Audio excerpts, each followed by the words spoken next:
সুন্দরবনে কুখ্যাত ডাকাত করিম শরীফ বাহিনী সেরানদী সংলগ্ন মুক্তিখাল এলাকা অবস্থান আছে এমন গোপন সংবাদের ভিত্তিতে বাংলাদেশ কোস্টগার্ড পশ্চিম জোন আজ ভোর সকাল ৬টায় আমরা উক্ত এলাকায় একটা সাহসী অভিযান পরিচালনা করি।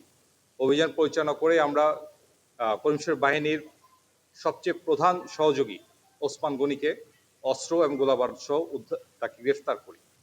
এই সময় ওসমান গনির কাছ থেকে আমরা ১৬ রাউন্ড লাইভ কার্তুজ, ৫ রাউন্ড ব্ল্যাঙ্ক কার্তুজ এবং একটি ১নলা বন্দুক উদ্ধার করি।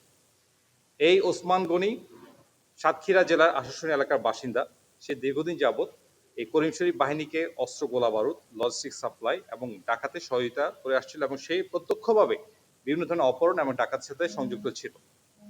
বর্তমানে আটককৃত গোলাবারুদ এবং আসামিকে পরবর্তী আইন গ্রহণের কার্যক্রম প্রক্রিয়াধীন। আমি আপনাদের মাধ্যমে সুন্দরবনে সকল ডাকাতদেরকে এই মেসেজটা পৌঁছাতে চাই যে সুন্দরবনে আমরা ডাকাতদের বিরুদ্ধে জিরো টলারেন্স গ্রহণ করেছি। আমাদের অভিযান আমরা আরো ত্বরান্বিত করছি এবং খুব দ্রুত আমরা সকল ডাকাতকে আমরা আইনের আওতায় নিয়ে আসবো। ধন্যবাদ।